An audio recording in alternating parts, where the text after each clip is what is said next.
अस्सलाम वालेकुम dear students, आज हम गॉस जॉर्डन मेथड को स्टडी करते हैं। इससे पहले वाली वीडियो में हमने गॉस एलिमिनेशन मेथड को स्टडी किया था। इस मेथड को रिड्यूस्ड एचेलॉन मेथड भी कहते हैं। इसका बुनियादी रीज़न ये है कि इस मेथड में हम रिड्यूस्ड एचेलॉन फॉर्म बनाते हैं। रिड्यूस्ड एचेलॉन फॉर्म इस आइडेंटिटी मैट्रिक्स को कहते हैं जिसमें हमारे पास डायगोनल लाइन पर 1 1 मौजूद है, डायगोनल के ऊपर 0 0 और डायगोनल के नीचे भी 0 0 मौजूद हो। तो इस मेथड को समझने के लिए हमारे पास एक क्वेश्चन है। अगर आपको ये क्वेश्चन समझ आ जाता है तो इस किस्म के तमाम क्वेश्चन आप गॉस जॉर्डन मेथड या रिड्यूस्ड एचेलॉन मेथड से सॉल्व कर सकेंगे। तो ये हमारे पास क्वेश्चन है। सबसे पहले हम इस क्वेश्चन को मैट्रिक्स फॉर्म में लिखते हैं। तो मैट्रिक्स फॉर्म में हम कैसे लिखेंगे, इसका तरीक़ाकार ये है कि आपने सबसे पहले इन अननोन वेरिएबल्स की जो कोएफिशिएंट है उनको आपने लिखना है। तो फर्स्ट ऑफ ऑल x1 का जो कोएफिशिएंट है वो 1 है, इस x2 का कोएफिशिएंट 2 है, इस x3 का 2 है, फिर हमारे पास 1 3 3 2 6 5 और सेकंड मैट्रिक्स के अंदर हम जो अननोन वैल्यू है x1 x2 और x3 इसको लिखते हैं। थर्ड मैट्रिक्स के अंदर हम ये जो वैल्यू है इनको लिखते हैं 4 5 और 6। अब आप लोगों ने इस चीज़ को समझना है कि सबसे पहले हम इसमें ये करेंगे, हमारे पास 5 स्टेप्स हैं। इन 5 स्टेप्स के ज़रिए से हम किसी भी क्वेश्चन को जो इस फॉर्म में मौजूद हो हम हल कर सकते हैं। तो इसका तरीक़ाकार ये है कि आपने तो इस मैट्रिक्स से जो हमारे पास A है, इस मैट्रिक्स से आपने रिड्यूस्ड एचेलॉन फॉर्म को बनाना है। तो इसका तरीक़ाकार ये है कि सबसे पहले आप ये जो हमारे पास कॉलम है इसको आपने इस फॉर्म में लाना है। ये हमारा पहला जो हमारा मकसद होगा वो ये होगा कि हमने यहाँ पर 1 यहाँ पर 0 0 बनाना है। सेकंड हमारे पास है ये जो डायगोनल लाइन में सेकंड एलिमेंट हमारे पास मौजूद है, इसको हमने 1 बनाना है। ये हमारा दूसरा पर्पस होगा।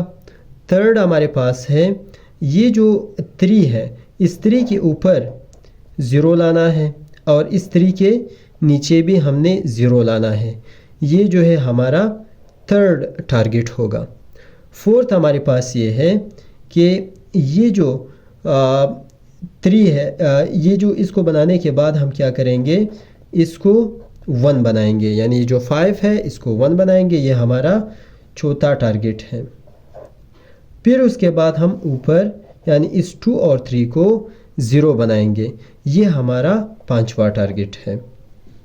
ठीक है, अगर हम इसको इस मैट्रिक्स से रिड्यूस्ड एचेलॉन फॉर्म बनाते हैं तो इसका मतलब ये होगा कि हमारा जो क्वेश्चन है वो सॉल्व हो गया। तो अब आप इसमें देख सकते हैं, हमने सबसे पहले इसको ऑगमेंटेड मैट्रिक्स के फॉर्म में लिखना है। ऑगमेंटेड मैट्रिक्स से मुराद ये है कि आपने ये वाला मैट्रिक्स और ये वाला मैट्रिक्स इनको एक साथ लिखना है और इसको एक लाइन के ज़रिए से सेपरेट करना है। तो देखें, हमारे पास सबसे पहले जो हमारा टारगेट था वो ये था कि यहाँ पे 1 और नीचे हमने 0 0 बनाना है। तो आप देख सकते हैं कि 1 तो ऑलरेडी यहाँ पे मौजूद है और यहाँ पे हमने 0 0 बनाना है। तो 0 को बनाने के लिए हम क्या करेंगे, इस R1 से ये जो हमारे पास R1 है, R1 से R2 को माइनस करेंगे या R2 से R1 को माइनस करेंगे। तो आप देख सकते हैं कि R2 हमारे पास 1 है माइनस R1, तो इसकी वैल्यू हमारे पास 0 आ जाएगी। इसी तरीके से अगर हम यहाँ पे चेक कर लें तो R2 हमारे पास 3 है, तो 3 से जब आप इस 2 को माइनस करेंगे तो हमारे पास 1 आएगा। यहाँ पर हमने 1 लिखा है। इसी तरीके से यहाँ पर भी 3 है, तो 3 से जब आप 2 को माइनस करेंगे आपके पास 1 आ जाएगा।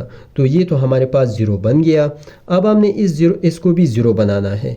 तो इसको हम कैसे 0 बनाएंगे, यहाँ पे 2 मौजूद है, तो अगर हम इस रो 1 को 2 से मल्टीप्लाई करें और इस रो 3 से माइनस करें तो हमारे पास यहाँ पे 0 बन सकता है। आप चेक कर सकते हैं, रो 3 में हमारे पास 2 है, -2, रो 1 में हमारे पास 1 है, तो 2 माइनस 2 जो है ये 0 के इक्वल आता है, तो यहाँ पर भी 0 बन जाएगा।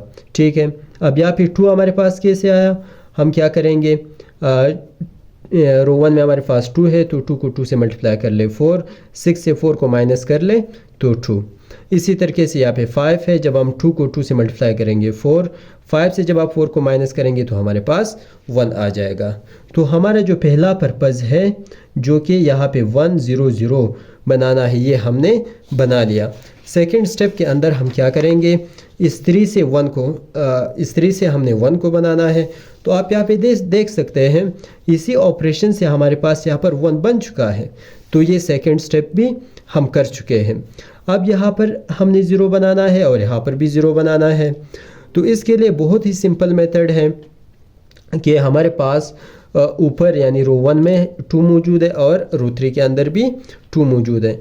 तो हम क्या करेंगे, रो 1 से हमने 2 रो 2 को माइनस करना है। कैसे, देखिए आप यहाँ पे रो 1 में हमारे पास 2 मौजूद है, तो 2 माइनस 2 रो 2 क्या है, वो 1 है। तो आप चेक कर सकते हैं 2 से 2 को आप माइनस कर लीजिए, 0 आपके पास आ जाएगा। ठीक है, अब इसी तरीके से ये हमारे पास रो 3 है, इस रो 3 में ये जो 2 है इसको भी हमने 0 बनाना है, तो इसको भी हम इस तरीके से बना सकते हैं। रो 3 हमारे पास 0 है, 2 है सॉरी, और रो 1 हमारे पास 1 है। जब आप 2 से 2 को माइनस करेंगे तो हमारे पास ये भी 0 आ जाएगा। तो ये जो हमारे पास थर्ड स्टेप है, ये थर्ड स्टेप भी हमारे पास हो चुका। अब हमने ये जो 5 है, यहाँ पर जो भी वैल्यू हो इसको हमने 1 बनाना है। तो 1 में हम कैसे बनाएंगे, आप यहाँ पे चेक कर सकते हैं, यहाँ पर तो -1 है, तो इस -1 को अगर हमने +1 बनाना है तो मैं क्या करूँगा, इस रो 3 को -1 से मल्टीप्लाई करूँगा। ठीक है, जब आप रो 3 को -1 से मल्टीप्लाई करेंगे तो आपके पास ये जो वैल्यू है -1, ये -1 +1 में कन्वर्ट हो जाएगी, और ये जो -4 है ये +4 में कन्वर्ट हो जाएगा। ठीक है, फिर उसके बाद हमारे पास आप यहाँ पर अभी चेक कर सकते हैं, फिफ्थ स्टेप हमारे पास ये है कि ये जो ऊपर वाली वैल्यू है 3 और 2, इसको हमने 0 0 बनाना है। तो यहाँ पर आप चेक कर सकते हैं, यहाँ पर हमारे पास 1 है और यहाँ पर 0 बन चुका है। तो अब हम इसको कैसे 0 बनाएंगे, तो अगर आप यहाँ पर देख लें 1, अगर हम रो 3 से रो 2 को माइनस करें तो हमारे पास यहाँ पे 0 बन सकता है। तो सिंपल हमने क्या किया है, रो 2 से रो 3 को माइनस किया तो हमारे पास 0 बन गया। इसी तरीके से ये जो 0 है, ये 0 ऑलरेडी हमारे पास आ चुका है। तो यहाँ पर आप खुद देख सकते हैं कि ये जो फॉर्म है ये रिड्यूस्ड एशेलन फॉर्म बन चुका है।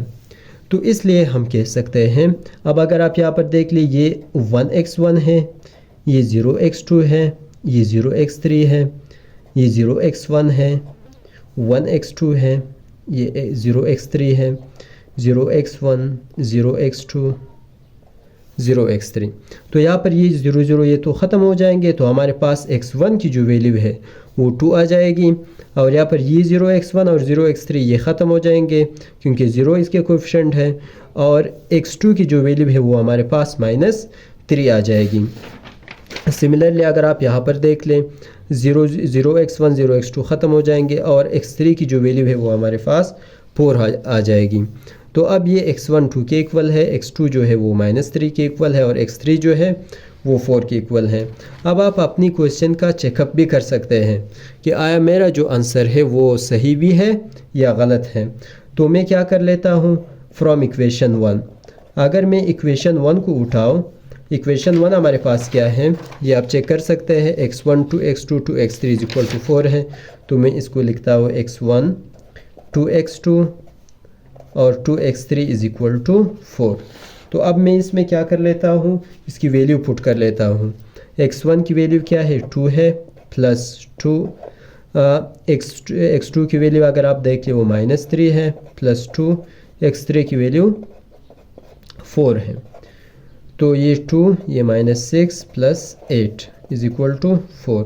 तो ये जो 2 - 6 ये -4 -4 + 8 ये 4। तो इसका मतलब ये है कि लेफ्ट हैंड साइड और राइट हैंड साइड दोनों आपस में इक्वल है, इसीलिए हमारे पास ये जो आंसर आया है ये आंसर जो है कम्प्लीटली करेक्ट है।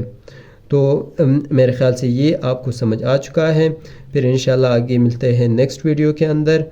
फ़िलहाल अल्लाह हाफ़िज़।